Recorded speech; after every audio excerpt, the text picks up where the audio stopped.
අවුරුදු 25 පේෂන්ල සමහරලාට මගෙන් ඇවිල්ලා අහනවා මට ෆුල් ෆේස් කන්ටූරින් කරගන්න ඕන ડોක්ටර් කියලා. එයා එයාගේ මූණට කැමති නැහැ, එයාගේ නහයට කැමති නැහැ, චින් එකට කැමති නැහැ කියනවා. අවුරුදු 20-25 අතරේ අපි පටන් ගන්න ගමන්ම ෆුල් ෆේස් කන්ටූරින් කියන අර්ථය ඇතුලේ තියෙන්නේ මුළු මූණම හදනවා කියන එක. ඉතින් මුළු මූණම හදන අවස්ථාවකදී අපිට තියෙන සයිඩ් ඉෆෙක්ට් ප්‍රොෆයිල් එක බෙනිෆිට් එකත් එක්ක කම්පෙයාර් කරලා බලන්න ඕනේ. ඉතින් අවුරුදු 20-25 කෙනට මම කෙලින්ම ෆුල් ෆේස් කන්ටූරින් කරන්නේ. එයාට ඇත්තටම අන්ඩ්‍රයි ෆිලර් එකක් කරන්න ඌමනාවක් තියෙනවා නම් සහ කොලජන් ලොස් එකක් තියෙනවා නම් නැචරල් කොලජන් ලොස් එකක් වෙලා නැචරලි කොලජන් හදන්න පුළුවන් දෙයක් නම් yes අපි ට්‍රීට්මන්ට් එක කරනවා. අනිත් අය මං හරවල යවනවා. සමහර අය එනවා ක්‍රීම් ගන්න නෑ ඩොක්ටර් මම ට්‍රීට්මන්ට් එක විතරක් කරන්න කැමතියි. බෑ. සන්ස්ක්‍රීන් වලින් ප්‍රොටෙක්ෂන් එකක් තියාගන්න නැත්නම් ට්‍රීට්මන්ට් වලින් පිග්මන්ටේෂන් රිස්ක් එකක් තියෙනවා. pH රිස්ක් එකක් තියෙනවා. ඉතින් එහෙම අයත් මං හරවල යවනවා.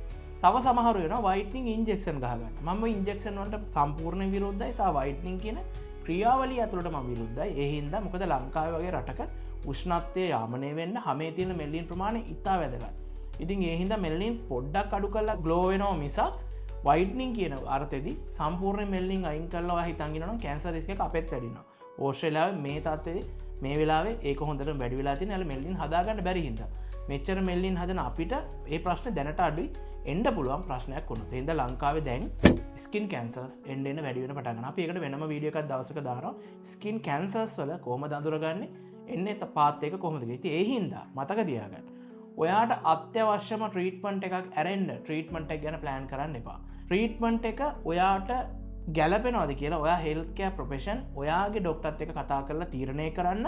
සයිඩ් ඉෆෙක්ට්, කොම්ප්ලිකේෂන්ස් ඒ වගේම ඒකෙන් එන්න පුළුවන් අතුරු විපාක ගැන නම්බර් 1 ඔයා දැනගන්න ඕන නිසා ඒ ට්‍රීට්මන්ට් එකෙන් පස්සේ ඔයාගේ ඩේ ටු ඩේ ලයිෆ් එකට එන්න වෙනකොට කොච්චර කාල සීමාවක් වාට යනවද ඊළඟ ට්‍රීට්මන්ට් ප්‍රොසෙස් එක අවුරුදු 5කට පස්සේ මොකක්ද කියනකෝ අනිවාර්යෙන් දැනගෙන තමයි මේ ට්‍රීට්මන්ට් එක කරේ. හින්දා අපි එපා කියන්නේ හොඳට කල්පනා කරලා. ඒ හින්දා බලෙන් තැනකට ගිහින් කරගෙන රිසල්ට් ආවා වගේ නෙමෙයි කොම්ප්ලිකේෂන් ආවොත් ඒවට බලපාන්න තියෙන්නේ ඔයාටම තමයි.